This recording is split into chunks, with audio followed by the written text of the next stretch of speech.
Hello, everybody. It's Matt, your favorite YouTuber. No, I'm not really a YouTuber. That's not my occupation, but YouTube is something I do now.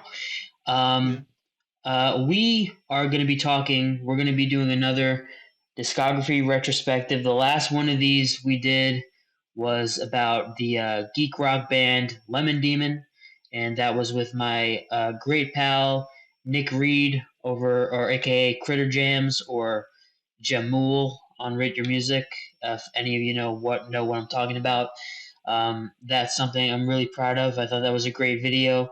But today we're going to be talking about the prog-punk English rock band Cardiacs with my other Rate Your Music adjacent friend, creakyboardz, aka Jay. So how you doing, Jay? I'm doing pretty good. I'm. This has been a band that I've been very passionate about for a long time, and I'm very excited to talk about it because I have so many things up here to say about this band and their work. Well, let's start. How did we both? Let's talk about how we got into Cardiacs. Um, for me, it was like about 2017, 2018. I was in high school, and like you mentioned Lemon Demon before. Lemon Demon is my favorite band, Yeah, and Neil from Lemon Demon is a very big Cardiacs fan, and I sort that's of found out about Cardiacs through him, and I heard Dog Like Sparky, and my brain just it was a beautiful moment. yeah. I'm trying to remember how I got into them.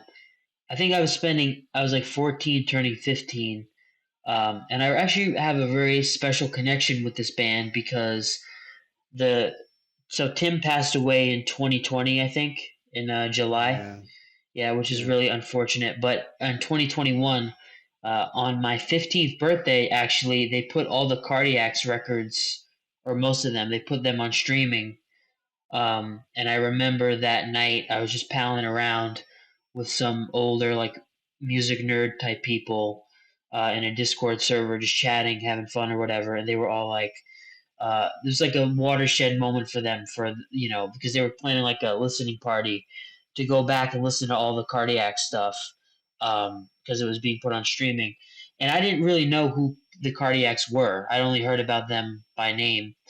And then I went and checked out some of the Singing to God stuff, like Belly Eye and some of the, yeah, like Dog Like Sparky and songs like that. And I really enjoyed them, but I only really knew like a couple songs. I hadn't even heard the full album yet. And then when I was like 18, 19, like going through my XTC phase, it kind of inadvertently launched a Cardiacs phase as well. And they become totally like one of my favorite bands. Um, so I think this is going to be a lot of fun because I do have a lot of thoughts on these records, as I'm sure that you do as well. yeah. I find it really interesting that you had that Cardiacs came to you in your XTC phase because for me, like I was into Cardiacs like I mean I was always like vaguely familiar with XTC, but I had never really gotten into them until years after I'd gotten into Cardiacs. But Well, I think the main thing that I think why the XTC led me to Cardiacs is there's a lot of that first album, White Music, is totally Cardiacs definitely took a lot from that first album. Um, go to as well. yeah, the first two especially, and some of Drums and Wires, but mostly the first two. So that's why it kind of led me down that path. So the way that we're going to do this is we're going to do it the way that we always do the discography. Is we're going to talk about the album and give it a rating out of 5, and then retrospectively we're going to do a ranking, and I'm going to put the rankings in the description. But Cardiacs have a kind of tricky discography because they have a few albums, some compilations. There's also 2 demos at the start of their career that we're not going to be talking about because those aren't really albums. Those are like true blue demos. So we're going to be starting with the Seaside, which is like their first, proper album, I think. Maybe Yeah. that's how Tim envisioned it. Like it was a real kind of debut in that sense. But I'll let you take this one because you're our guest, and I want to give you the honor of talking about it. Also, I need some time to gather my thoughts, and maybe as you talk, some of my thoughts will proliferate. Uh, yeah, I feel the Seaside is a very interesting record to me because I feel it's their most like it has like a lot more like I mean people describe this band as like prog punk and stuff. This is I feel their most punky record. Like it has like their most like new wavy punky energy on like tracks like Gibber and Twitch and To Go Off in Things. Uh Gina Lala Gina Lala that Brigida. Gina Lala Brigida. Oh, Oh, that sucks to say. I just found out that's a real actress. I thought it was like a made up nonsense term, but no. It does sound like something like surreal and wild that Tim Yeah, and Co would have come up with. right.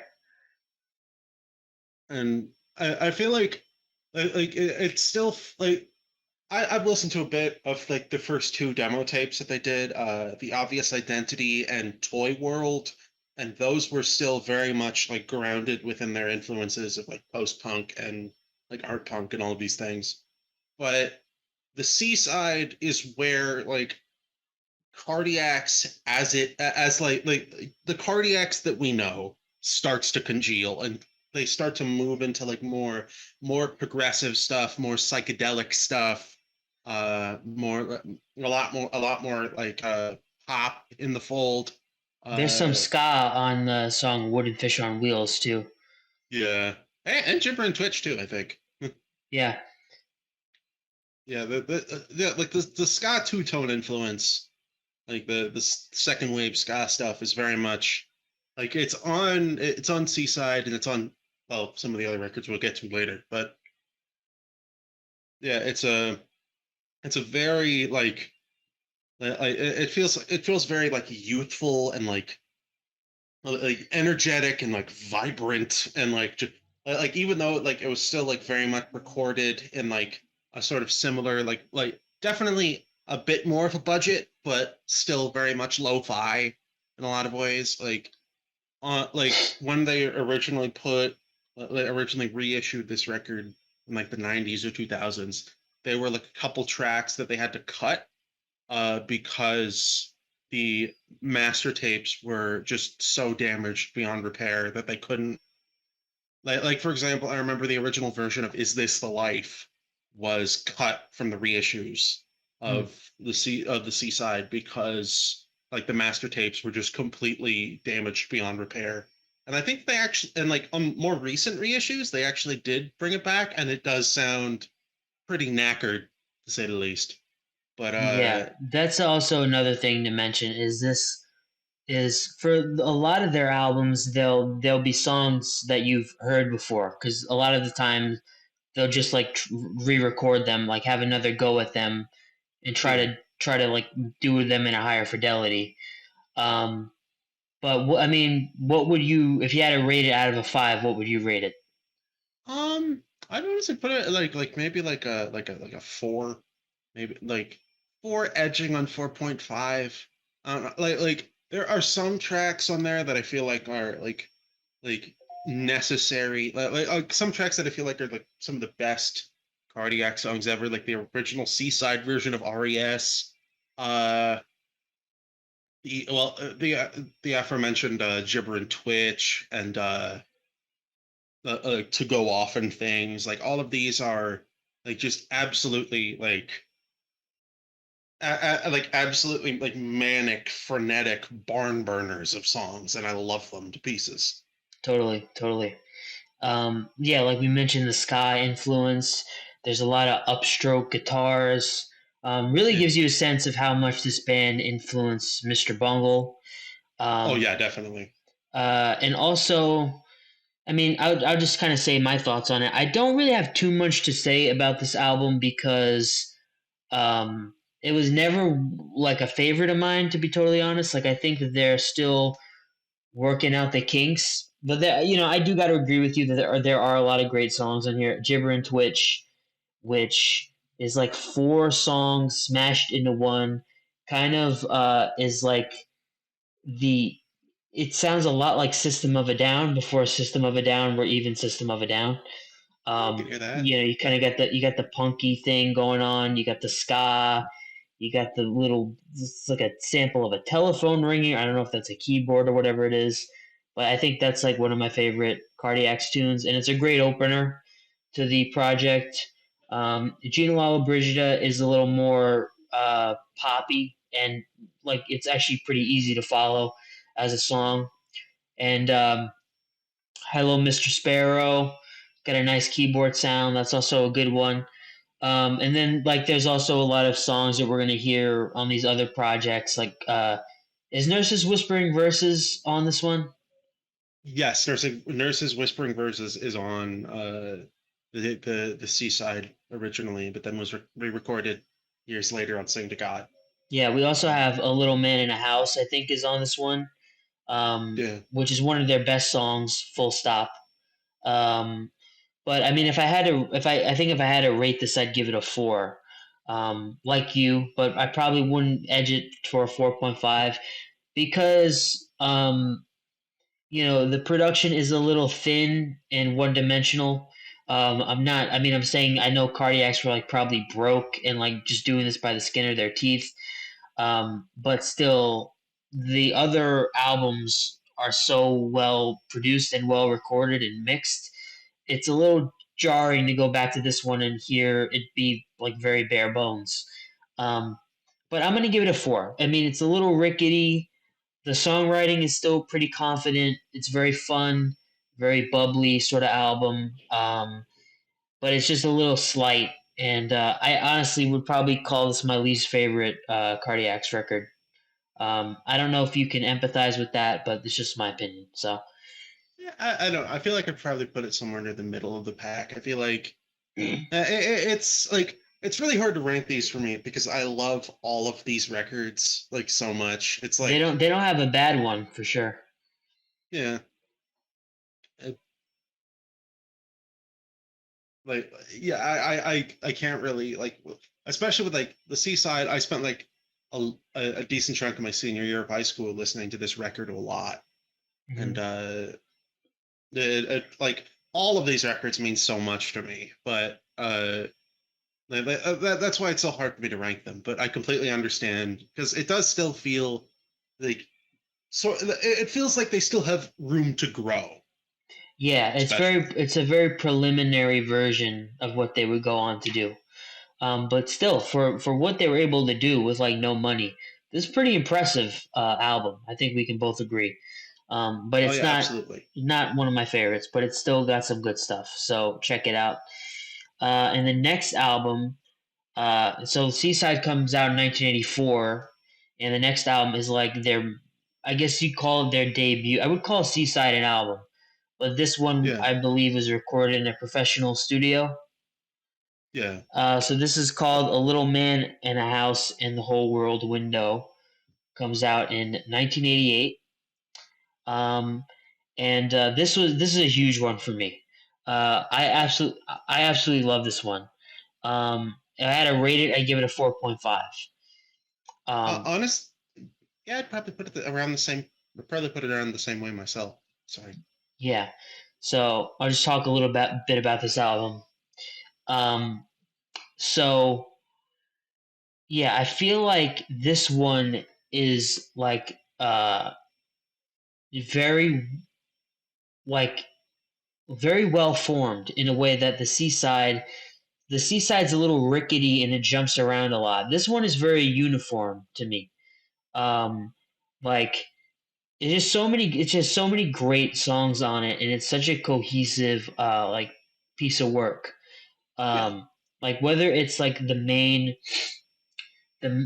opener. So the album is bookended. So you have A Little Man in a House, and then you have the Whole World Window. Um, and A Little Man in a House opens up with this beautiful flurry of violins and saxophones and woodwinds, and it's like you're like peering through a forest, and out of the fog is just this amazing band. Um, it's just such a fantastic opener, such a great song, one of their best songs, full stop. And then you go from there. You go into In a City Lining, which is this utterly kooky, like mishmash of madness, XTC, and Oingo Boingo. You know, Yeah. which is like this like punk barn burner, which is another great song here. Then you also have a bonus track called "I'm Eating in Bed" that was left off the original uh, version because I don't think there was enough room on the vinyl. One of my favorite songs on here, actually. I love the little klezmer type breakdown on there. I never thought of it that way, but yeah, that is very klezmer now that I think about it. Yeah, with the little what is that, the clarinet or whatever it is. Yeah. Um, but I would say like this album is somewhat accessible. Like it has accessible moments on it. Like "Is This the Life" is a grand, sweeping alt rock song. Victory Egg and Whole World Window are like these melancholy kind of ballads. Very proggy, very epic, sort of Pink Floyd esque. Well, not Victory Egg. Whole World Window is kind of like that. Um, which is Whole World Window is such a beautiful song. Um, really moves me. Just these contemplative, aching, enormous songs. Um, so I think that this record, like, it cycles really well from like palatable alt rock, deranged circus punk, and like ornate, like nice, like Genesis type prog. Um, and I think like you can like a lot of the other Cardiacs albums, I can't really think of anything else that sounds like them. This one does sound like, to me, it sounds a lot like Oingo Boingo. It sounds a lot like Madness in some spots, but it's not derivative. I think they're kind of just wearing their influences on their sleeve on this record, but they just come up with something truly unique and really awe-inspiring and really brilliant on this album. So I'm going to give it a 4.5. Um, it doesn't quite rival Sing to God for me, but it's like a hair below that. It's like a minor masterpiece in their catalog. So I'm going to give it a 4.5. So I, looking forwad to what you think about it. honestly, Hearing what you think about it. I'm just missing a word there. Hearing what you think about it. I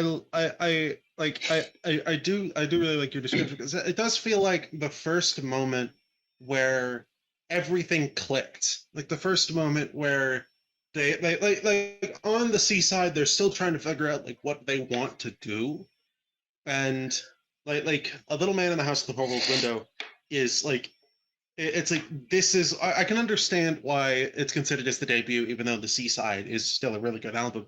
Yeah. It's because it feels like the defining statement of this is what we want to do. This is us. Yeah. And I really love it for that. The Whole World Window is like if someone forced me at gunpoint to rank the like to give like my top 50 cardiac songs or whatever, the Whole World Window would be in the top 10 at minimum.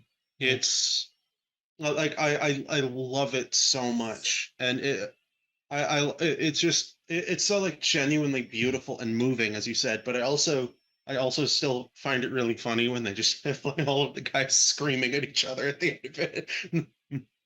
Like all the guys, like because that was a big part of their like sort of like live presence and stuff, was that they were always like bickering and uh Yeah. all like We should also mention that, like, they were making all this beautiful music around the time. Their live presence, they were dressing as clowns, and they might as well just been hitting each other with mallets. It was so cartoony and ridiculous. But yeah. I love that aspect of Cardiacs, like this total mockery of like the sexy rock band. Like they're just like, we're just gonna dress in diapers and dress like clowns and act like complete buffoons. Scream at each other. Yeah. Uh, have you seen Seaside Treats? Oh yeah, that's one of my favorite videos.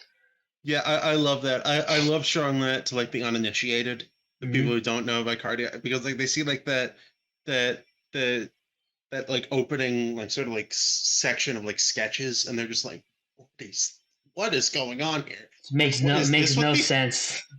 Is this what these guys are? Yeah. Uh, uh, but yeah, I couldn't like I couldn't agree more. I'm not sure. Again, yeah, I don't know if I would like put it in like the like S tier, like top of the top echelon. However, it is still a great record, and it is still like it's the first moment where like these guys are for real. These guys are like Hmm. And these guys are. also, two tracks we didn't mention, RES and Dive, are also great ones on here. RES, Although, what are you gonna sorry, say? I was just gonna say I personally prefer the Seaside version of RES a little bit more, Hmm. but it's still a great song. Yeah, so it kind of has this like dinky keyboard line going up and down, and it just kind of vamps on that for like 3 minutes, and then you have a beautiful guitar solo right in the middle of it by Tim. The whole song switches gears, um, and also Dive is just some more demented carnival music, which is really great, kind of similar to Inner City Lining. And this is like the Cardiacs album that my friends actually enjoy. Like I've played this for them in the car. They were like, "This is really good stuff," you know. And they have really, they're not kind of acquainted with Cardiacsy, type stuff. So that's a testament to how great this album is. You know what I'm saying? Yeah. But you'd give it a 4.5. Yes, I would. I would absolutely give it a 4.5. All right. Anything else you want to say about any of the tracks?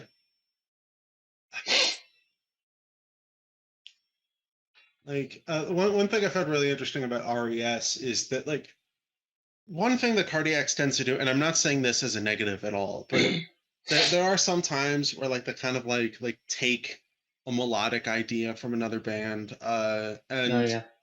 RES is at least somewhat like based like that like that is at least somewhat based on I believe It's the a act of re- being polite it's a by Residence riff, I think.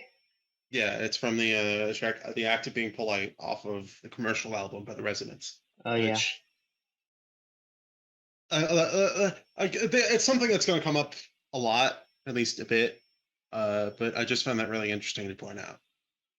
Yeah, that's where the title comes from. RES, Residence. So, Yeah. and they also do that on Sync to God, where they nick, is it Faust on the song Wireless? Yes. Yeah, they nick a chord or like some type of chord progression from them, I think.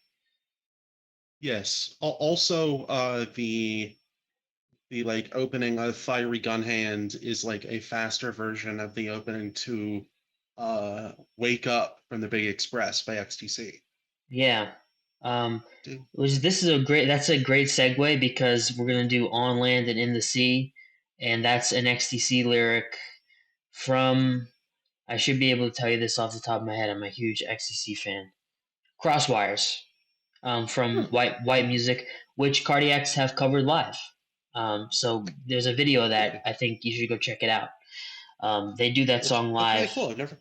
Yeah, and I was really surprised to see that because I was like, that title sounded familiar. I was wondering if it's from the XTC song. It definitely is an intentional reference. Um, but let's talk about On Land and in the Sea, which comes out only a year later. I guess they had a lot of material because there was a 4 year gap between Seaside and A Little Man. So I guess they were just incubating a lot of songs around the time. Tim Smith, very prolific musician, obviously. Um, but so I got to be honest. So I remember when I was messaging you a little bit, I was kind of I had not heard this album before, and the first time I listened to it, I was very confused by the sound of it, um, and not in a way where I thought like this is too experimental or something like that. The songs just didn't click for me, Mhm. like a lot of the other Cardiacs albums. Uh, I put them on and immediately I found something in them, and then I had a lot of repeat listens. This one, it took me a long time to realize how great it really was. But the first couple of times I was listening to it, I was a bit puzzled by it because the songs weren't really catchy, nor were they like inextricably complex. So they just Mm. sat in like a weird middle ground of like this isn't really catchy, but it's also not virtuosic. So it didn't really hit like those receptors for me personally. Um, but after a lot of repeated listens, I started to kind of get it.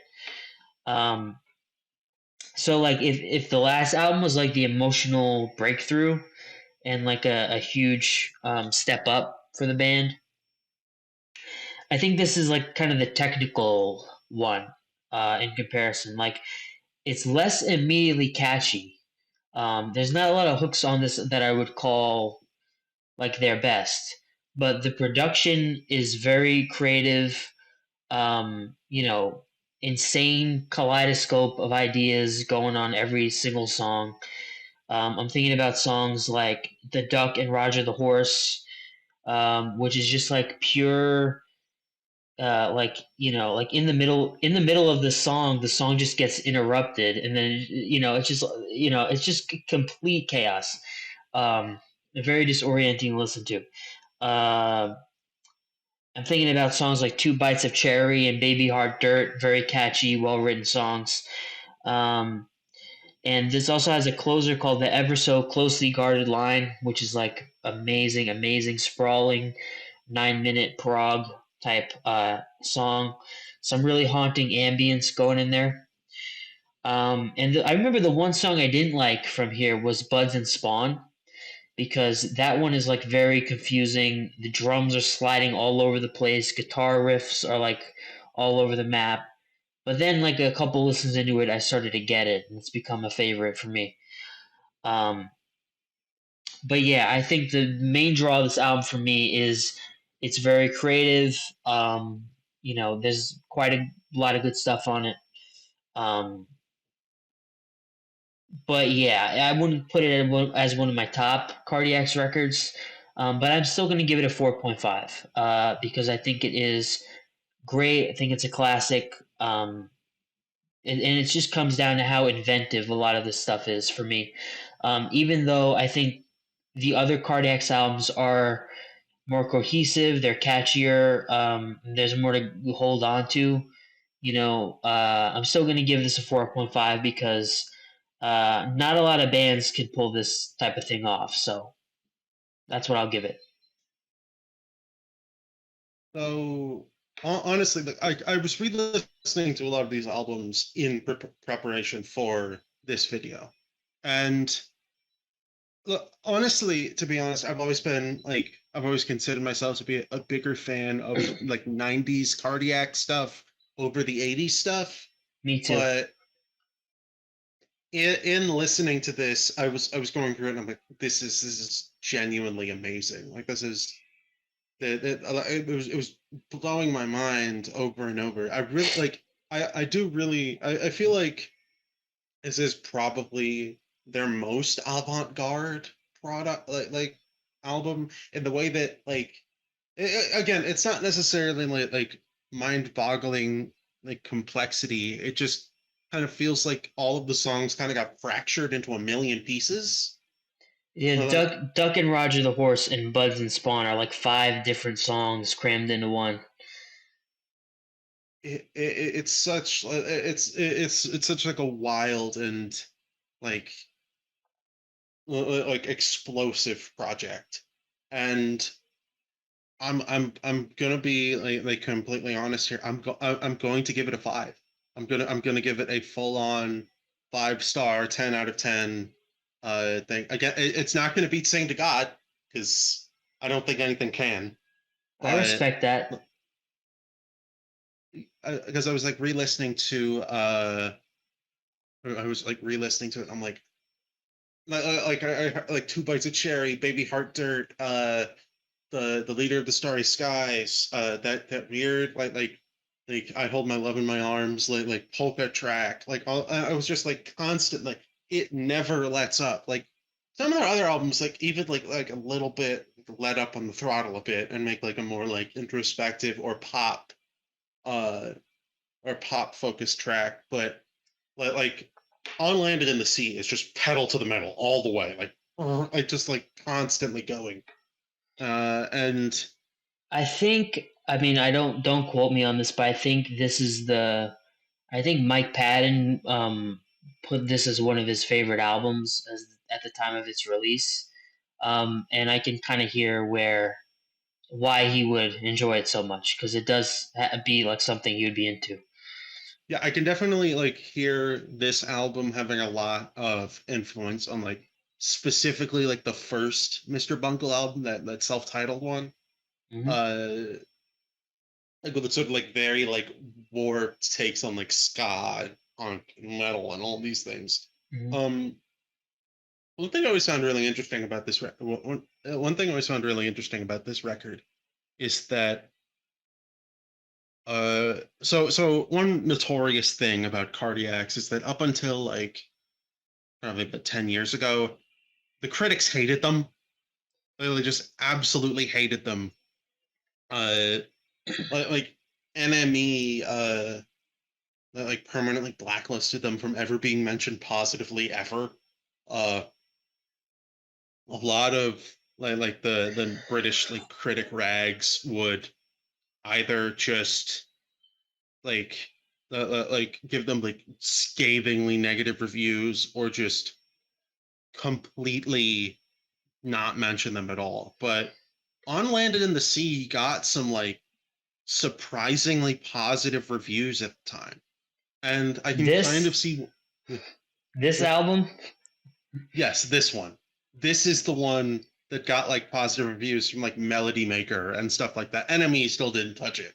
But wow, like I was yeah, like Melody Maker gave it like a really like positive review saying that like they that and I can kind of understand why because it feels like a lot less like overtly goofy. I mean, it's still goofy. They're never not going to be at least a bit goofy, but it feels like a lot less like glib and silly and more like a little bit more arcane, a little bit more there's a little bit of a darkness, kind of a yeah. post-punk edge to the songs for sure. A, a lot of the like the lyrics have always been like absurd and surreal, but they get like a bit more cryptic here. There's some Hmm. more like literary references and things like that. Yep. Uh, it's I almost kind of feel like in a way I don't know why, but in my head I've always like sort of paired On Landed in the Sea with John Henry by They Might Be Giants. I have no idea why,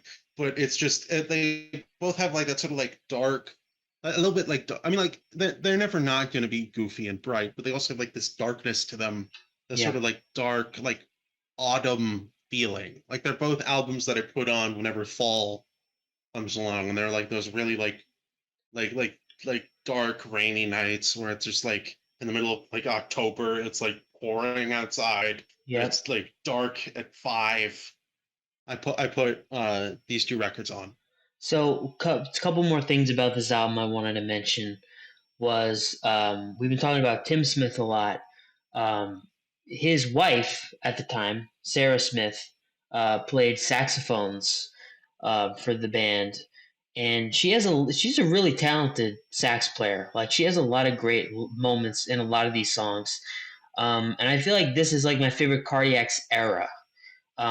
Like I love. I don't know if you've seen like some of the live.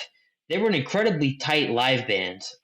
Very bombastic theatrical shows, and like around 1989, 1990, 1991. That's like the sweet spot for Cardiacs. I think. Like I have a lot of fond. I have a definite fondness for this period of Cardiacs over any other period. Mostly Mhm. because I think Sarah for me adds a lot to the band. She's just such a great presence and such a gifted player. And you know, Tim is obviously the genius of the group, but the musicianship in this band is absolutely nuts. You know, not only talking about Tim, like every player in this band is great, and you have to be Uh, great to realize Tim's vision on so many of these songs. The other thing I wanted to say is I think Tim was especially proud of this one because I watched an interview with Kavos Tarabi, yeah.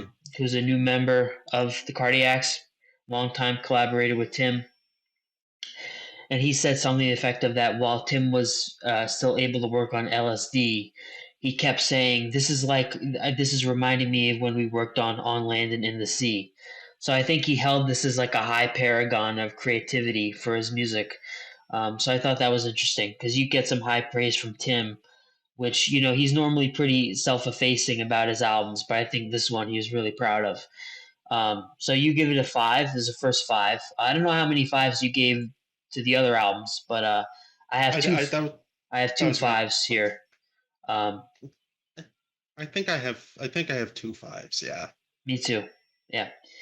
So yeah, it's a great one. Kind of confusing, but definitely rewarding when you get into the stew of what it is. I think we can agree on that. And we're gonna do a little stopgap. So I kind of debated putting this one in the roster. I was like, is this an album? Is this not? But we're going to talk a little bit about Songs for Ships and Irons, which comes out in 1991. Um, so this is a compilation of two EPs, I think. I don't remember the names of the EPs. Maybe you remember.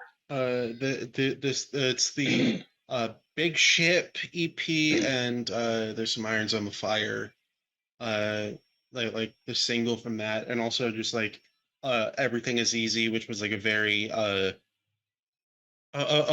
beloved live track. If I apologize for changing the camera angle, it's just that I need to charge my computer. It's all right. So I just need to reach over here, uh, plug it in. Just, This is there we go. this is a warts and all channel, so we're just going to leave this in. Yeah, this is this is the way that this is the way that you capture true art here. You have to. Yeah, this is a real baby. Yeah.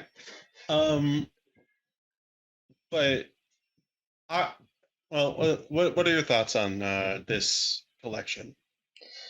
I like this. I like this album a lot. I already knew some of the tracks, like "Tarred and Feathered," which is a huge song for them because did they win like a contest to make a music video for this song, or how does that story go? I don't know exactly, but they did like a like sort of like half music video, half like live performance on this like UK That's music called the Tube. the tube. Yeah. Yeah, so they had a And video. They had a video produced. It's also worth mentioning Tim was an incredibly talented filmmaker and video editor as well. Really, just nothing that guy couldn't do. I mean, I miss him so much. yeah. But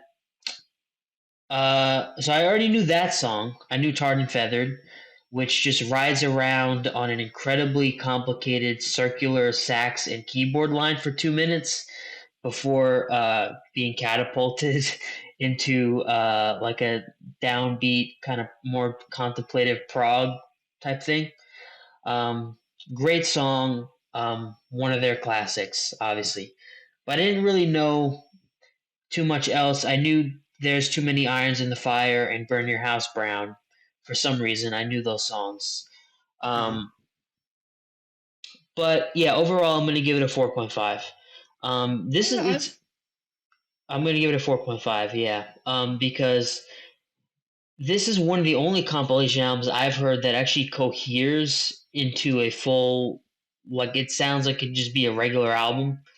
Um, it's not too disparate. All the songs go together in a cool way. A little more subdued than the cardiac stuff that came before it. A little more balladry. Things aren't as like high energy and totally manic on this one. Um, but yeah, my unpopular opinion. I know a lot of people love Stone Age Dinosaurs. I like the song, but I feel like it's a little aimless and doesn't go anywhere. I feel like they would get a lot better at doing ballads in the next couple years.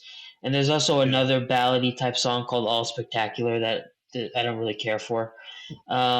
Yeah, but the highs are towering on this one, like Big Ship, Tarred and Feathered, Too Many Irons in the Fire, All His Geese Are Swans. These are all really good songs.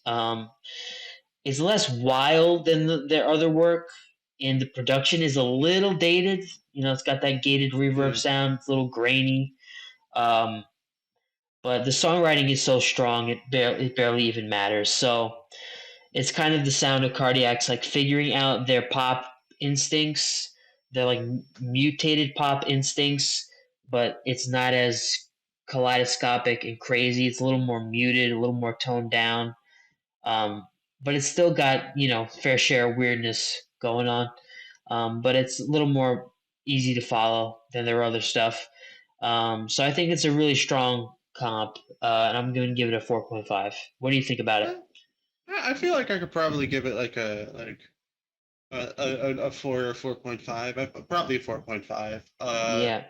It like I feel it feels kind of interesting putting it here because like most of this stuff was recorded like in between Seaside uh and A Little Man, Yeah. and and like it definitely feels like it sort of comes from that sort of area. Even though this came out in I believe 91, but a lot of the stuff was recorded in like 86, 87.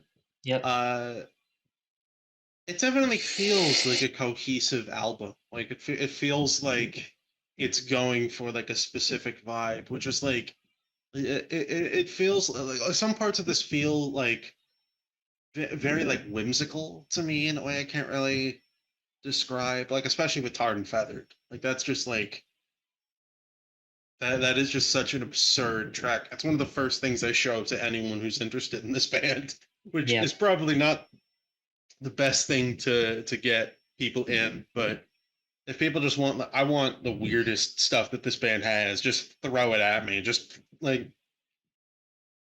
uh, I love showing it because like it just gets so many great, it confuses and delights equally. Yeah. Uh, I remember playing it on like my college radio station back before COVID, and like the college radio station had like like it was the like the desk, and like there was a window right in front of me, and over that is the cafe where the radio station was playing. And I played Tarred and Feathered on air once, and I saw someone like get their food and then just book it, like just absolutely run as fast as they could because they were just like, "What is going on? What is this Did music?" anybody like it though? I'm pretty sure that I couldn't really see that many people because by that point it was like I was broadcasting on like Fridays at 3, so there weren't Oh, really that many people there. But I think at least some people enjoyed it. all right. And that's a good thing that's one thing I want to note about that song is it's um it's such a great song compositionally, but it just feels like it's like two disparate songs that are just stamped together with like no rhyme or reason. And that opening like keyboard line or whatever it is that's playing, it's like how does a human being conceive of that and then teach other people to play it? You know what I'm saying? Yeah, It's just absurd. I feel like the one of the greatest like tricks that Tim Smith could do as a composer and as like a songwriter is to make like something that is both like perfectly constructed. Hmm. Well, like every like note is like very like purposefully put, never, and it's like very well thought out, very complex music, but it also feels like it's gonna fall apart at any minute. Like Yeah. it just feels like everything's just gonna like collapse in on itself. It's a very unique quality to Tim's music. Is Stone Age Dinosaurs a favorite for you? Because I know that's like a fan favorite. I like it, but like I do feel like it kind of goes on for a bit too long. And it kind of just like it kind of just feels like it's, yeah, it does feel a bit aimless. Like it is a fan favorite. I understand why people like it. I'm just not the biggest fan of it. It kind of disappoints me a little bit because the piano line it's so gorgeous it makes you want to scream, but the song itself doesn't really go anywhere. And like Yeah. with a title like Stone Age Dinosaurs, that could have been like a really cool ballad, but I feel like it needed like one more element or needed to be tightened a little bit to like really drive Hmm. the stick the landing. Still a good song, but not one of my favorites. Um, yeah, but there's a lot of good songs on here. So no Cardiacs fan should be without this compilation, right? Yeah, no. It's like miscellaneous tea. Like every like fan of this band should own it, even if like not all of the tracks are 100% essential. A lot of them are very essential, and you need to have it in your collection.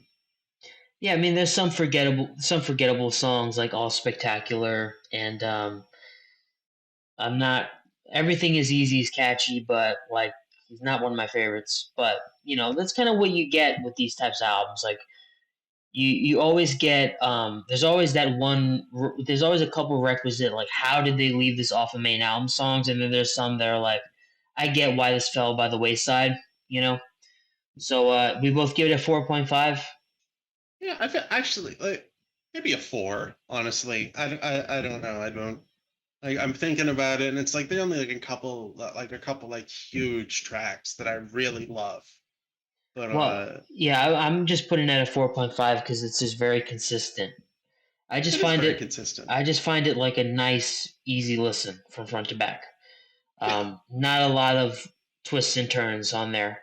The next album we're going to be talking about has a lot of twists and turns. It's called Heaven Born and Ever Bright. And I think this is probably going to be my hottest take of the video. Um, I know not a lot of people are into this album. It's kind of the black sheep of the Cardiacs catalog. I'm going to give it a 5 out of 5. And I'm going to explain why. Um, so I didn't really know this album because it's not one that Cardiacs fans talk about a lot.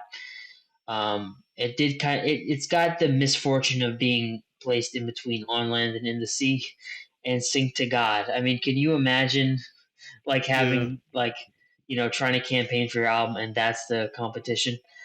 Um, Yeah, it kind of reminds me of I'm sorry to keep making comparisons like this, but it kind of reminds me of like how like White Pepper by Ween is like sandwiched in between the Mollusk and Quebec.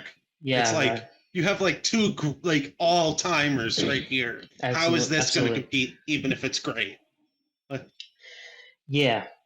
So I mean, the thing for me about this album is Tim actually liked this out. He liked this album a lot, and I think he always said like this is the one he wished got a little more recognition. Because apparently Cardiacs fans didn't like this album. I mean, the press never liked Cardiacs, but this was the one I think where the fans were even a little like disappointed, and I can't really tell you why. Because I think like this is like top two Cardiacs. Um, for me personally, um, it's it's just pure energy. Like the whole thing is like these just nuts, like up tempo punk and metal songs. Um, it has a lot of these like sweeping synth pads, gang vocals, Tim and a bunch of other singers like singing these lines together. It's a very bombastic, you know, kind of astral feel. yeah, And as such, I can't really pick out like if you ask me to pick out songs from this album I like, I can't really do it because I take it as a whole rather than like picking apart. This song is really good. This moment is great. This song is lesser than the others. Um, I love it as a full project. If that makes any sense, I don't know if it does. yeah. Um, but it's just so it's just relentless and it's just shockingly consistent for me. And I love this album the first time I ever heard it, which is like even a lot of these Cardiacs albums I had to listen to multiple times to get them and to like be into it. This one I loved right away, and still nothing. Oh, sorry. Oh, bless you. Thank Um, you.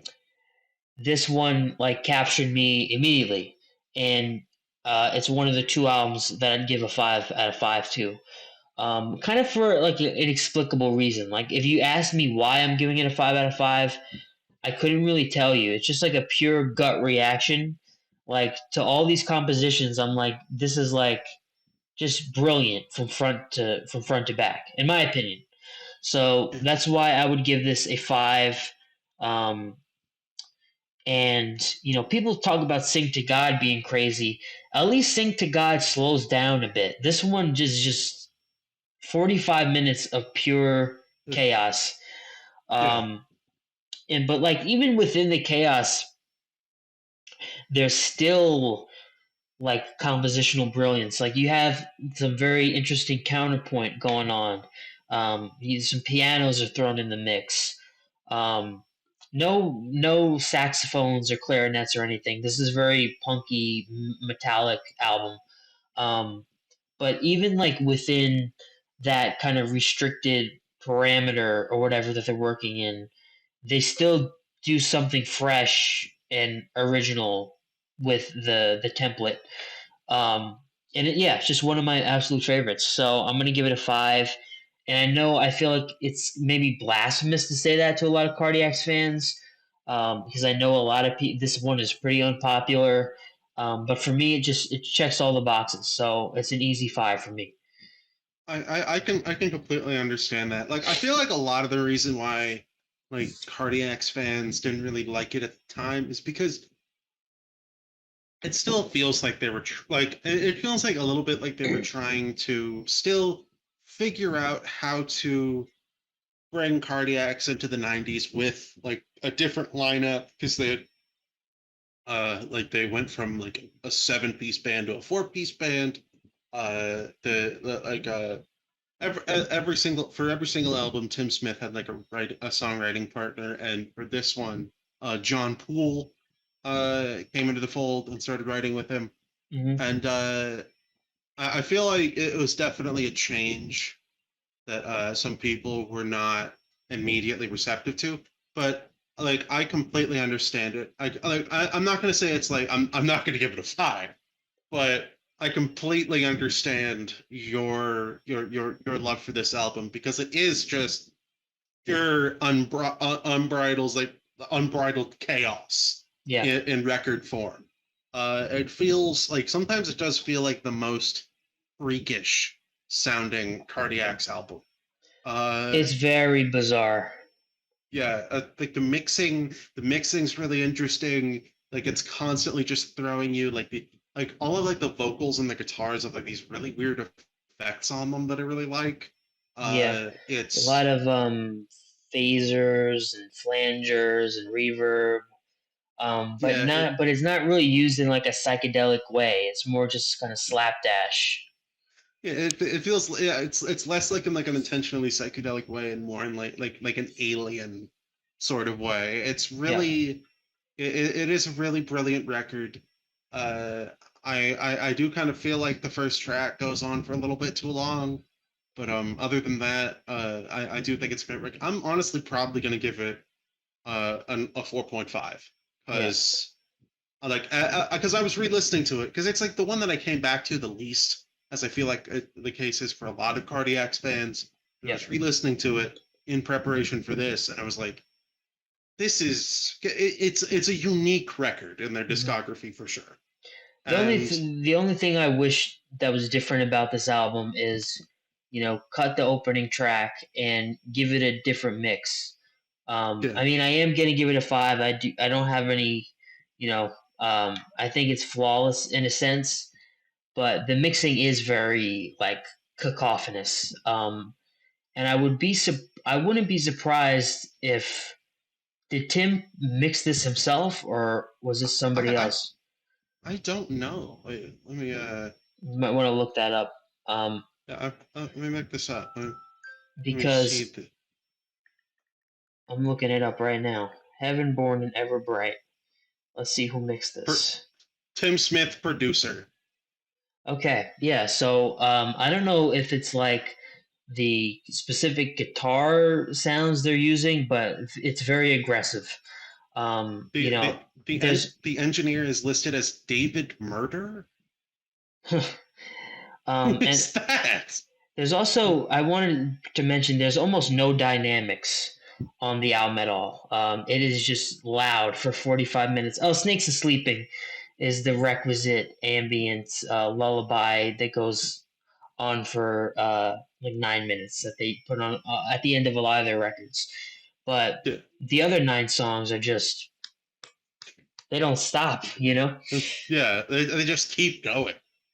Yeah, but there's so many great songs like "She's Hiding Behind the Shed," "Goodbye Grace," "Anything I Can't I Eat."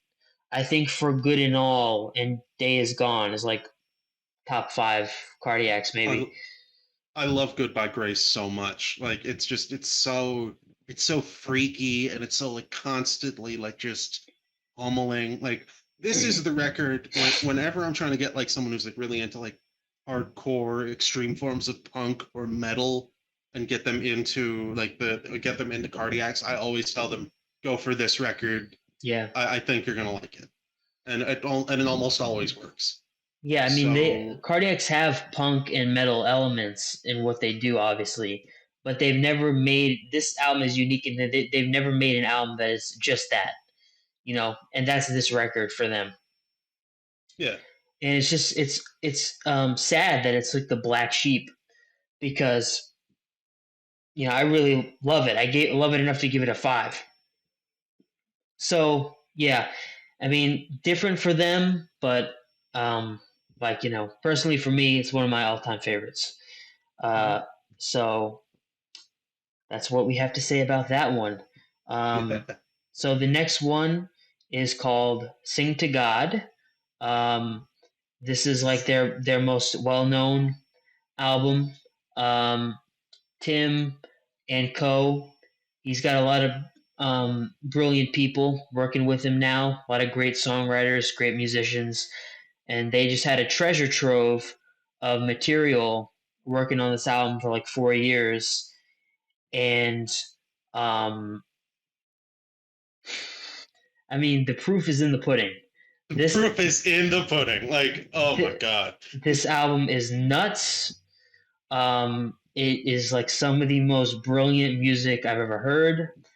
Um, in a 90s rock album context, anyway. Yeah. Um, it's just such a triumph in everything that it's trying to do. I feel like, you know, it's taking everything the previous Cardiacs albums like hinted at and just crystallizing it and giving it a new sheen and like perfecting it.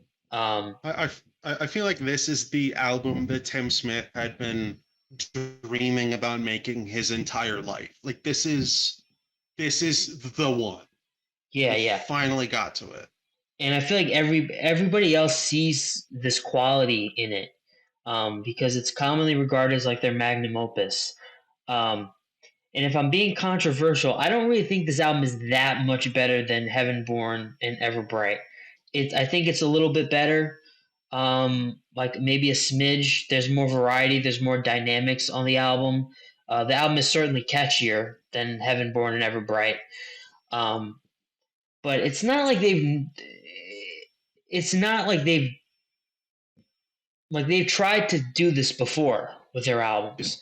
But I think that this is the first time where the songwriting is so on point. Everything is so utterly memorable in a really cool way that it's just it's infectious and it appeals to a lot of people. Um, that a lot of the other Cardiacs albums, for some reason, this is like the one that people know about. I don't really know how that happened or whatever. If a YouTube upload of it went viral, but you know, I feel like if you're in like the rate your musicy circles, this is the one where people are like, oh my god, this band is nuts. You got to check this out. So I'll talk a little bit about it. So it's just like this 90-minute explosion of you got children's theater, you know, chaos songs. You got astral prog.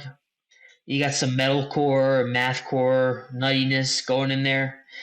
Also, you got a lot of Britpop on this album, Yeah. which is pretty cool. Which I think is something that Tim absorbed touring with bands like Blur and Supergrass and things like that. um, which I didn't really know that they toured before. I just found that out, which is pretty cool.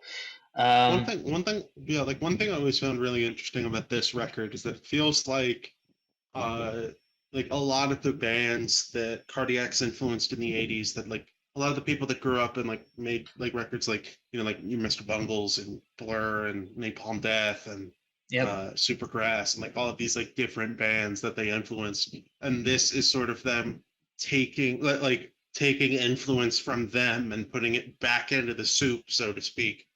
Uh, Yeah, there's a because lot of like that. There's a lot of that in their discography where like they'll influence a band, they'll be influenced by the band, and it's this whole like communal trading of influences kind of.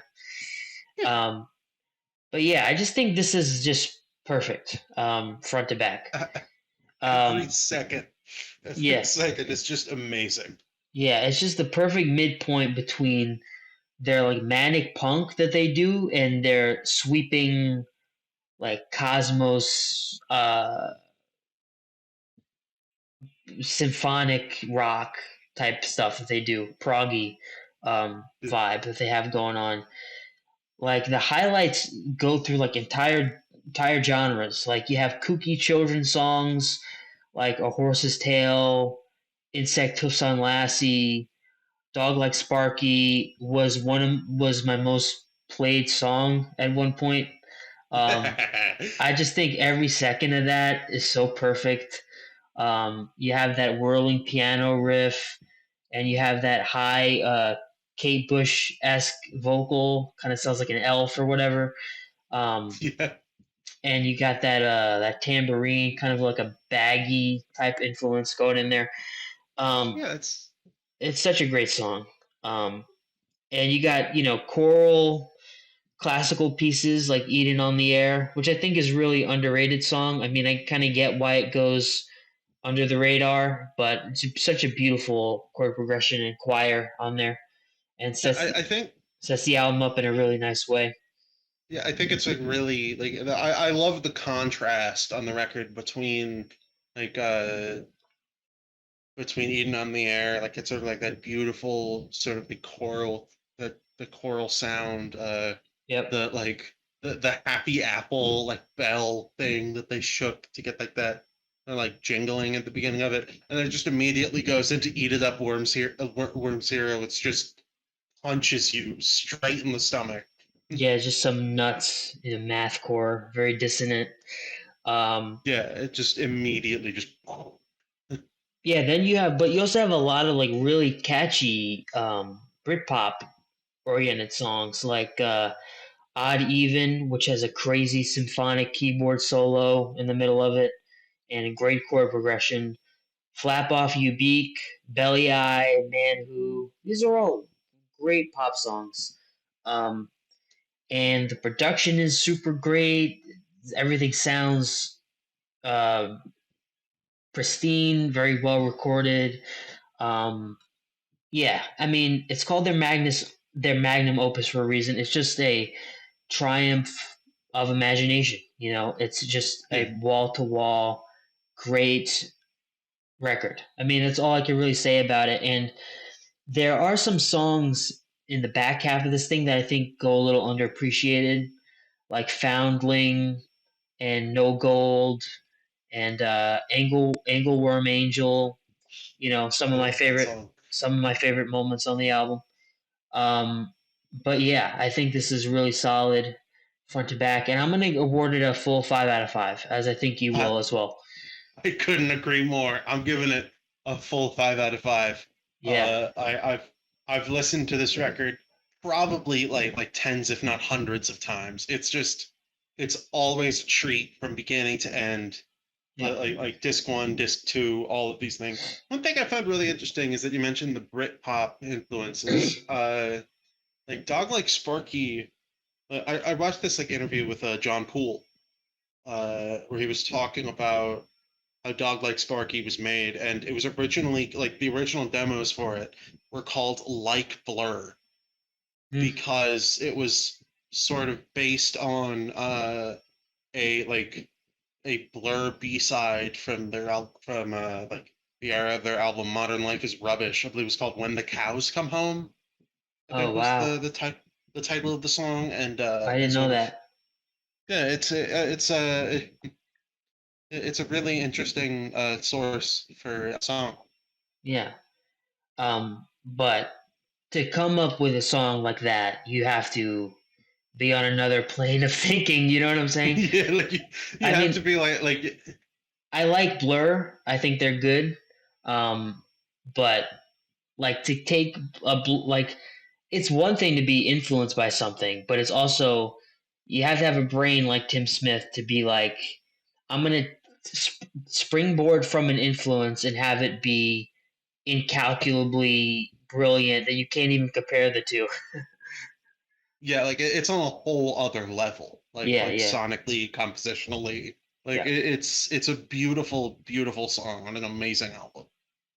hmm that's not the only song that sounds like Blur on here, though. I think Man Who is very blurish and Belly Eye. Yeah, Um, and it's I know that Odd Even as Blur well. Huh. a little bit, yeah. But also, Yeah. you know, obviously, I think there's some Queen influence on a lot of these songs. Oh I don't know yeah. if you're a Queen fan. I like Queen quite a bit. Um, I enjoy some Queen. I've listened to A Night at the Opera a lot. I wouldn't say that I'm like a big fan of all of their albums, but they put out some albums that I do like really enjoy, and they've definitely had a lot of influence on like what I've grown up to like. Yeah, I think that Queen are like a big influence on this era of Cardiacs, especially with the vocals being multi-tracked and the crazy polyphonic guitar solos, very Brian May kind of oriented. Yeah, Um, Also, I didn't mention this in my notes, but I love the version of Nurses Whispering Verses that's on this album. It just that guitar line like gives me chills every time I hear it. Um, like they took like the song from Seaside and just put it on a whole nother level. Like that's on like an entirely different level from from what it was on from what it was on that record. yeah, it's just fantastic. It's just such a great album. Um, Absolutely fantastic. yeah, and I think this album also inspired um, some more like maybe like off the beaten path stuff as well. Like I feel like I hear a lot of do you know the artist Drive 45? Yes, actually. Yeah, I feel like a lot of Tim Smith's compositional style from this album kind of influenced stuff like that, like Zolo oriented stuff. Spirit Phone Yeah, like by Lemon Demon as well. Um, but this album is really like its own thing and can't really. I mean, I know we name dropped a lot of bands, but it's really in its own league. So I urge everybody yeah, to check it out. yeah, like that's the thing about this band is that like trying to describe it in terms of like other bands or other genres is kind of doing it a disservice because it kind of exists on its own plane. Like there's nothing that's going to be like listening to a Cardiacs record, especially this one. Yeah. Um, and what was I gonna say?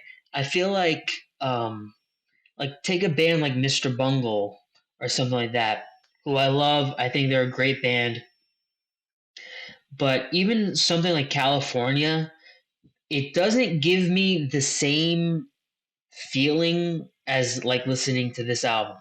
Like it's a different vibe for me. Like when I listen to Sing to God, it's not like I'm listening to a deconstruction of genre in a sense. It's like Cardiacs are their own genre, if Yeah. you know what I mean. Where Mr. Bungle are always referencing a style or you know they're trying to do like a mode of music.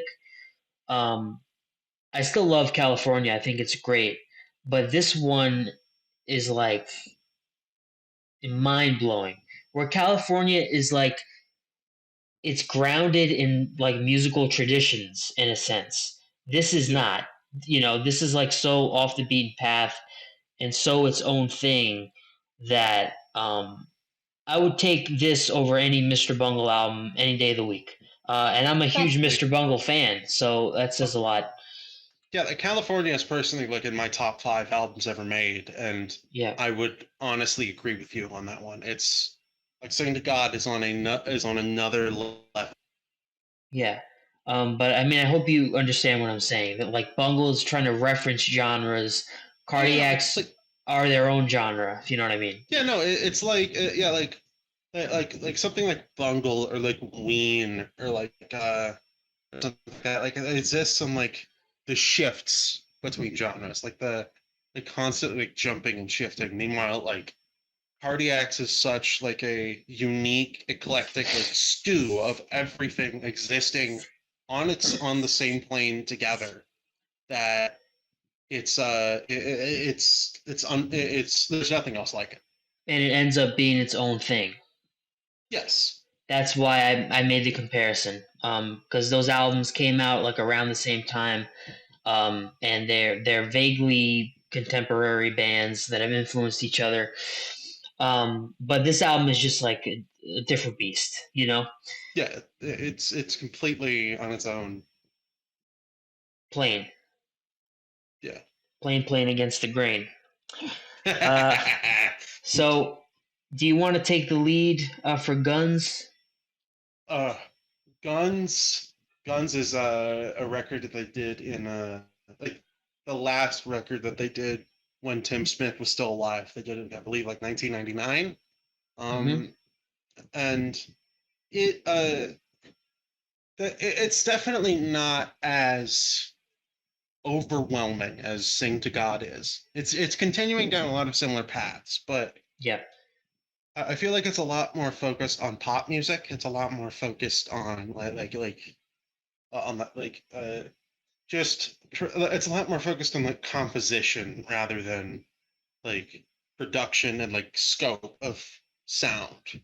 Mm-hmm. It's a great record. I love it. I feel like not like it some people considered it the black sheep of of the discography. I mean, besides from Heaven Born and Never Bright, but I really like it. I know some people who think that it's not as good as a lot of like their other classics, but I think that it's definitely up there. I feel like I'm probably gonna give it a 4.5 though, but it's like a very hard for me to not just say screw it and give it and give it a third 5.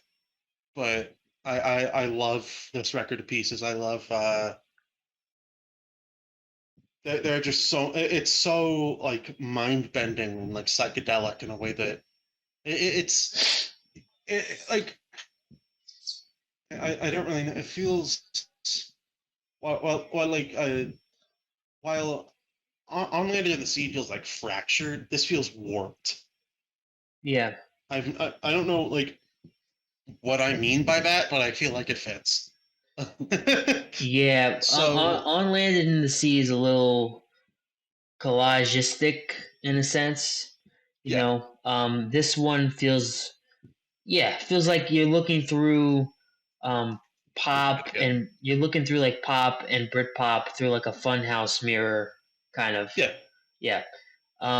So you give it a 4.5? yes, but it pains me to not give it a 5, but I do feel like Sing to God and On Land and in the Sea are just a little bit above it. What are your favorite songs on it? I really there's good cud is great. It's just like an endless it's just like an endless like explosion. I really like Jitterbug is like probably the like most like complex thing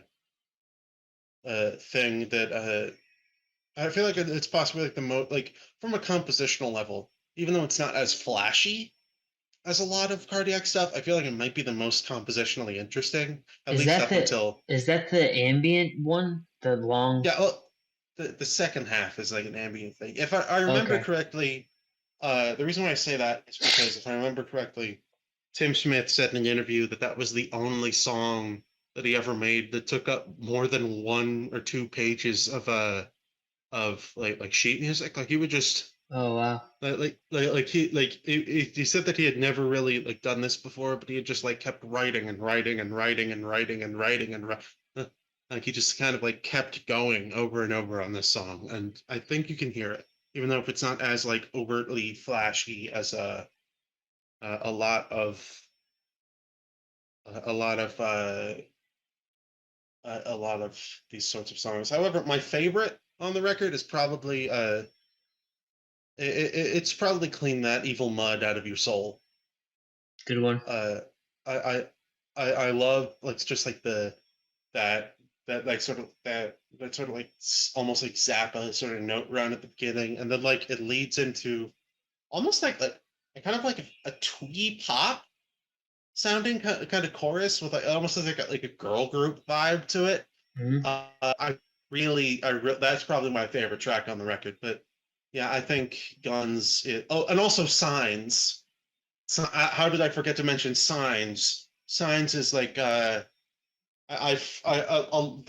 one thing I've heard people describe that album as a lot is Pixies if Frank Black was abducted by aliens, and I can kind of hear it because it does kind of feel like a Pixie song, but it's also definitely more warped and psychedelic and absurd than Yeah. anything that the Pixies ever made in their prime. Hmm. So yeah, I think it's a really great record, and I'm wondering what your opinions on it are. Um, well, my opinion on this one is when you've made an album as massive as Sing to God, um, you kind of have to go back to the drawing board a little bit Yeah, and, try to figure stuff out. Given that it's coming off the heels of Sing to God, I appreciate how concise this album is. I enjoy that it's not another album that's an hour and 30 minutes long, which would just yeah, be a slog to listen to. Um, like, not a slog to listen to in and of itself, but if I'm doing a full discography run and I gotta listen to it's like oh, another double two albums, double another albums, would be pretty tough. Unless you're like Stevie yeah, Wonder and you're allowed to do that. Um, yeah. but I mean, for me, I dig the more restrained sound on here. Um, it's not like 4.55. I'll give it a 4, personally. But I like the shorter runtime. There's a little more indie pop type oriented songs on here. But there's a lot of gems on it. Signs, like you said, is beautiful alt rock track. Will Bleed, Amen, and the secret track, like some of my favorites. You got quirky, catchy punk like Sleep All Eyes Open, and There's Good Cud. It's Cud or Cood? Yeah, Cud, There's Good Cud. Cud. Wind and Rains is Cold is a delight. Also, we didn't mention this. I believe Sarah Smith is back on this album, right? She's doing some Yeah, vocals. to be fair, I think she like did some stuff like on Sing to God. I think we forgot to mention this, but like at least a few of like the older '80s band kind of came back. Like you had like some William D. Drake Mm, on there. But I believe you also had Sarah Smith, but she has a bit more of a role mm, on this record compared to Sing to God. yep, But it's nice to have her back because she's both really interesting as a vocalist and a great saxophone player. absolutely, yeah. So I feel like that was like my Leo pointing at the TV moment. Like, that's Sarah Smith. I know her voice. So that's always a delight to have her back in the mix. Um, Mhm. yeah, but I would say it's like one of their lesser albums, but it's still great. I like. Um, it's definitely an album that I can see myself getting like really into. Like, I always have these periods in my life where I'll listen to albums like for like a 3 month long basis, and it'll be almost exclusively what I listen to. I feel like the Guns could be one of those albums. And I've listened to this album quite a lot. Like you said, the, what's the song before Clammy Lammy? Clean The the one, evil mud out your soul. Yeah. yeah, clean that evil mud out your Oh soul. no, that's no. Sorry, no. That's the song after. I think you mean "Sleep All Eyes Open." That's a good one too. But I'm talking about the one that you just mentioned. Clean the evil mud out Clean your that soul. evil mud out your soul. That's another Yeah. great one. And I appreciate, like I said, how concise it is compared to Sing to God.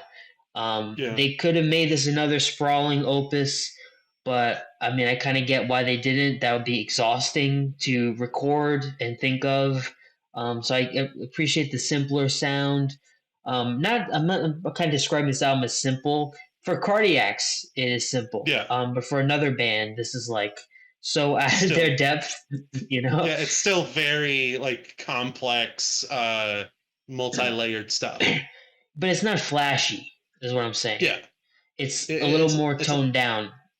it's a little more restrained. It doesn't really like it doesn't throw out all its cards on the table. It judiciously hands them out to you.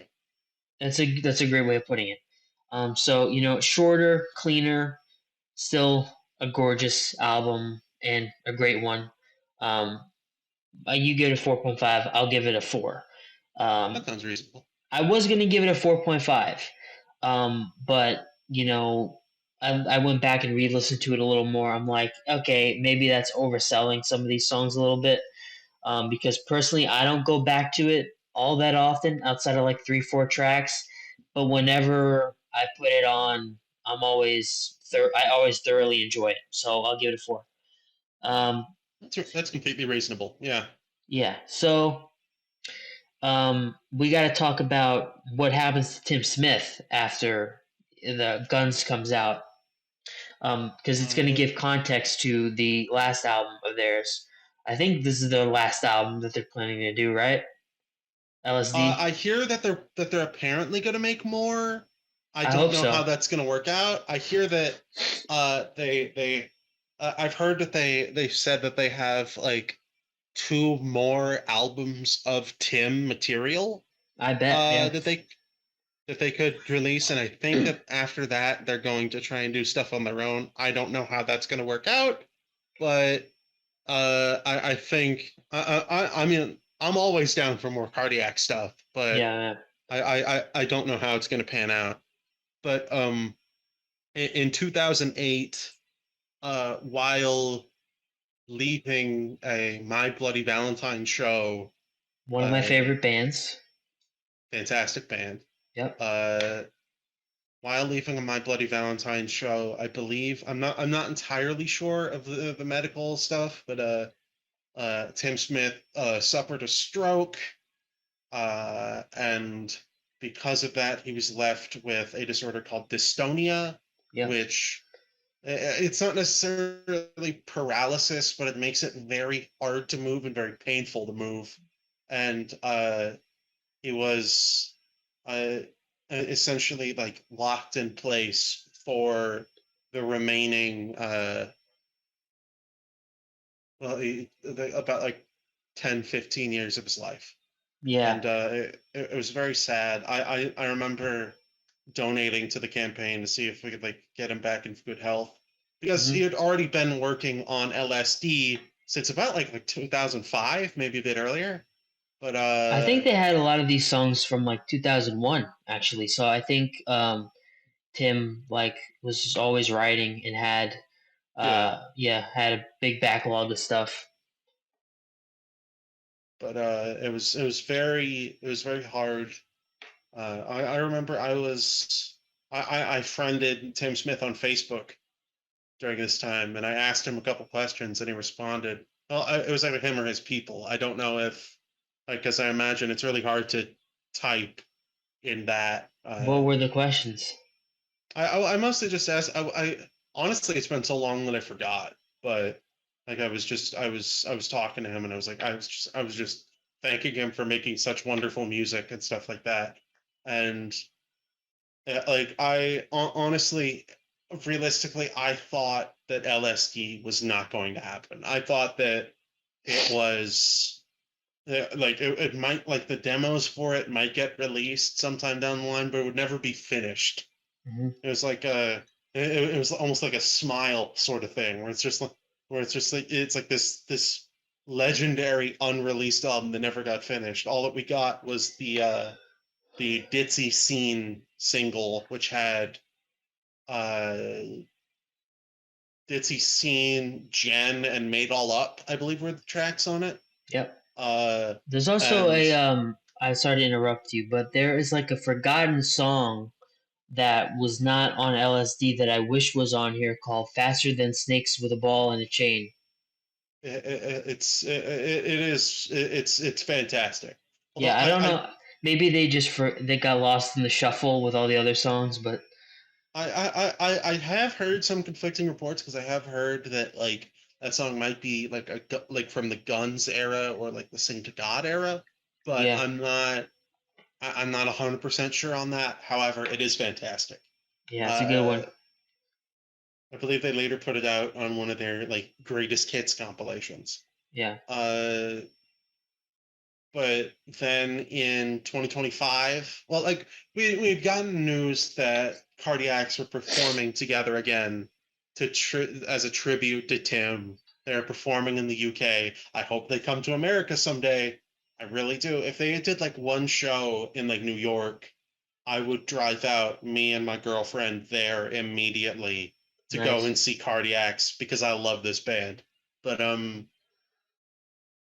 uh anywho, like they started performing. They hired Mike Venart, I believe his name is, from the band Ocean Size to Uh-huh. be the new like permanent vocal replacement, although they already had some things with a singer known as Rose Kemp also involved, and they also had like some vocal tracks from when like Tim was still in in good health. And in like we had always heard mutterings of LSD coming out, uh like Kava Starabi had always been hinting at it, like posting like cryptic images of him in the studio, and like the Cardiacs Discord server, we always heard like mutterings of things happening from their people, but like we were always like, it's probably not going to happen. Hmm. And then in 2025, it did. We got LSD, and I remember when it came out too. it was so great. I remember when the first single. I remember when the first single came out. I think it was Wooden Eye, which is a great track. Yeah, very Uh, punky. very punky. Feels like kind of a throwback to not even just like the Seaside, but like their early demo tapes, like their early like Toy World and the Obvious Identity, which we didn't talk about because well they aren't really as good. But The obvious identity is very cool and accomplished for what it is. Toy World, not really into it. Um, yeah, but yeah, there's a song on. I'm getting away from LSD. There's a song on the yeah. obvious identity called "A Balloon for Birdie's Party" that is pretty nuts. You check it out. Um, I highly recommend. And if you can't get into how how bad like the lo-fi things sound, I highly recommend either looking into this compilation called Archive Cardiacs, which has like a lot of the best tracks from both of these two demo tapes in higher quality. And I, also there is a series of concerts that they did called I believe the special garage concerts where they yep, exclusively played songs from the Seaside and before, and those were released as like two live albums that you can listen to. for And sure. I highly Yep. recommend both of those for anyone who really wants to get into like the early stuff. Yeah. But back to LSD, I like it's great and I love it, and I gave it a 5 on release because like I was just so I was so blinded by the splendor of oh my god, my like one of my favorite bands is back. Hmm. But now that I'm re-listening to it, it's like I still love it. It's just that it's not as revelatory as I thought. Yeah. Uh, it's got a lot of great songs, like the like immediately Volob, Volob, A lot of sticks out to bizarre, me. a lot of bizarre titles. Yeah. which I suspect Busty Bees. which I suspect were like placeholder titles, and they couldn't come up with anything better, so they just left it. You know? Yeah. Busty Bees with a Z at the end is really funny. Yeah, Uh, that I was wondering that sound, that synth sound in Busty Bees. I've heard that in another Cardiac song, but I don't know what song it was. I don't remember either, but I think I know what you're talking about. Yeah, it's Uh, definitely a callback to something. I should look it up. If it is, I'll put like the text of what it is. But I know I've heard that before somewhere. But go on. yeah, but I really like. I feel like it's kind of like a mix. It feels the album kind of feels like a tug of war between like the sort of like compositional like restraint of guns and the like overwhelming sprawl of Sing to God. Like it's trying to pull in both of these directions, and there are a lot of great moments. Like all of the singles are great. I really love Yep. like the opener, Men in Bed and the May. All of the tracks from the Ditzy Scene single are pretty good too. Although Jen has like these really like interesting like double tracked vocals where they recorded like Mike Venart's vocals over Tim Smith's original vocals, and it's kind of a bit weird. Sometimes I prefer to listen to the original single version that's just Tim, Hmm. but it's still a great song. Uh, yeah, as I was talking about before, Follow Up is like this weird and wild track. Uh, the Blue and Buff is one of my favorites. It's like a psychedelic kink sort of thing that I really enjoy. Yep. Uh, Skating is absolutely insane. Like Yeah. it's just I think that might be the most like bungle they've ever got. I think that's like the That most. that was a highlight for me as well. It's so I like it's such a wild ride from beginning to end. Like the sudden surf rock section Yeah. is hilarious and It also turns it, just it a turns into great like time. it turns into like this like go-go beat like Jan and Dean style, with Yeah, the hand claps and stuff. yeah, it's great. I love it. Uh, but yeah, there are a lot of great songs on this record, and I'm not saying it's like it's still a 4.5. I think like there are a lot of 4.5s in this band's discography. I'm realizing, Yeah. but like yeah, I originally gave it a 5 on release, and I still love it, but it is not like it's not on like the upper echelon of anything. But it's still a fantastic record, and it's a miracle that it even exists. Yeah, I mean, I sort of feel the same way as you do. I think that so a couple things about this album right off the bat is I think the album to me felt the production was a little sprightlier and a little Hmm. cleaner than the other Cardiacs albums.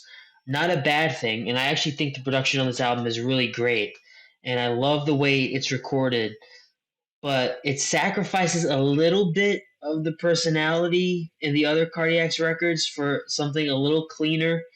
I don't know if Yeah, that was a conscious choice or just the way that it was made, but it's a little atypical, like the production sound on here. Um, yeah, but yeah, you have a lot of gang vocals. I will say one thing I love about this album is the approach to the vocals. Um, yeah, it is a very difficult thing to have the main singer be so incapacitated by an illness he can't speak or sing yeah, anymore. So the way that they get around that is they do a lot of double tracking of multiple people's voices to try to like approximate Tim's singing. yeah, Um, and it's not like I think Tim was a great singer. I mean, he had a lot of punky attitude. Um, yeah, Personally, I prefer this vocal sound to Tim's just because Tim's, I'm not trying to, disrespect him. I love Tim. yeah, Definitely an acquired taste, his yelpy, punky screaming and shouting. Um, Yeah. so the vocals are a little more traditional, the way they're delivered.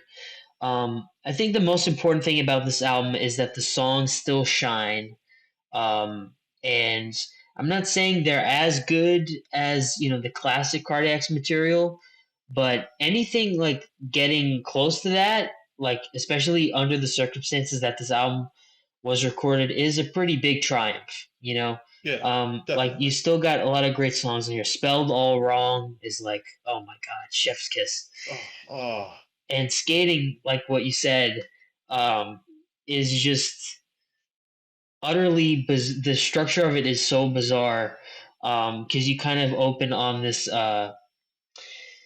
I don't remember how the opening starts, but I do remember that surf rock section very clearly. And then you kind of go in with the female vocal and like this. You got the little mellotron pumping. It's like five different songs, very on land and in the sea kind of aesthetic. yeah. It's so Um, good. and you got poppy stuff like Lovely Eyes and Made All Up, which is just really nice pop songs. And I also love the last song, Pet Pheasant, Oh, it's um, really nice. which is just a really nice send off, gorgeous acoustic, semi instrumental. I don't. There are lyrics on that track, right?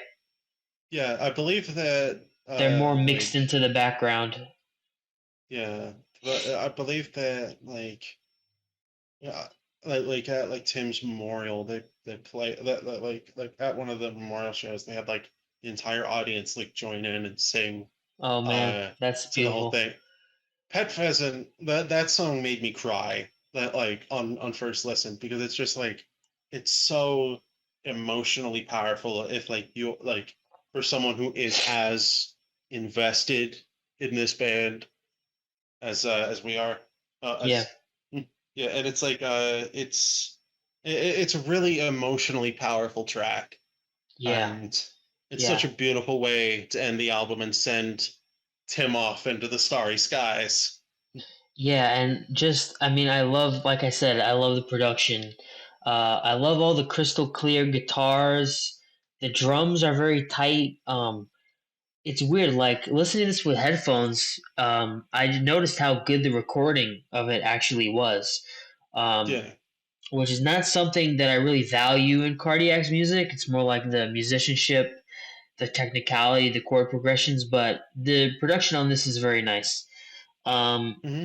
and yeah, I think it's very impressive for what it is. And more than anything, I was just happy to hear Cardiacs again. I was happy, Yeah. in any capacity. Tim, no Tim, female vocalist, male vocalist. I didn't care what it was.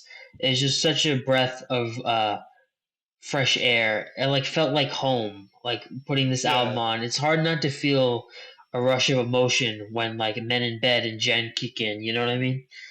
Yeah. It's just it's so like beautiful to hear like everything come together. Like all of these people are here to celebrate Tim and what he did and what they all did together. Well, And I feel it's not just that though. I think it's like, that's a big part of it, but also I think that they're not only trying to serve Tim's vision, they're also trying to cobble together and like guess for a lot of this what his vision was, because yeah, Tim couldn't really communicate that to them. So I suspected I mean, Tim wrote mostly all of these songs, as far as I'm concerned. But I guess that there was also a lot of autonomy in the lyric choices, the song, the instrumentation, the mixing, things like that, which gives it like a fresh, unique feel. yeah, Um, so for that, I'm gonna give it a 4. Um, you know, can't give it. I wouldn't give it a 4.5, yeah, because it's not like I'm exactly. I don't go back to a lot of these songs. I love it as an album experience. Um, but I think for what it is, I think it's great, and I'm just happy that they were able to like the fact that they went through all this, um, just tragic, tumultuous experiences, and came out with a product as cohesive and clean and triumphant as this is really amazing if you think about it. Um, It is a beautiful thing. It's like, yeah, you know, despite what the world throws at you, I mean, Cardiacs got through it all. yeah. Like, The one complaint I will say about this album that I found a little disorienting is the song "Ditzy Scene." Um, I think that was recorded with Tim on lead vocals, yeah. and it's a little jarring to hear him do the vocals after 16 tracks of like chorus gang vocals from multiple people. I'm not saying it Well, should have been. I'm not saying it should have been recorded, but maybe maybe remixed with some of the choir vocals on there. Kind of, it's really nitpicky of me to say, but I find it a yeah, little jarring. I Um, understand that. yeah, but other than that, I'm gonna give it a 4. Uh, I think it's great. It is great. It's fantastic. Yeah, so that's pretty much the story of Cardiacs. That's Uh, it. well, we don't know if they're Well, gonna record more stuff. yeah. I would like to see more tours from them. I hope they come to the United States. Um, I hope that we get at least an EP, maybe of some odds and ends. Maybe Yeah, if they got another album in them, I wouldn't mind listening to that personally. me neither. I would love to hear it. Yeah, but I think that is where we're going to end off. So thank you so much for doing this video with me. Do you want to like promote any of your stuff? I know you write a lot on the Rate Your Music site. Yeah, I don't really do much outside of stuff on Rate Your Music, All right. rateyourmusic.com slash tilt. Just creakyboardz on RYM. Find my stuff, read it. Yeah, you were It's the author of that now legendary sport core post yeah, that yeah. that went viral a little while ago. Yeah. It's one of like I think it's like one of the biggest lists on the site. It's really weird. Yeah. Um, Cardiacs is on there, right? yeah, of course, 100%. Like like doing that list is at least what like partially like basically like I've been like familiar with Cardiacs, but like that's what like pushed me to like listen to them more and like get into it was Yeah. making that list. Great. So check that list out. Check out Creaky's writing, some of my favorite writing on the site personally. Um, Thank you. so thank you so much for being here, and I hope you enjoyed this experience. I had a lot of fun. I had a lot of fun too. All right. Awesome. See ya. See ya. Bye.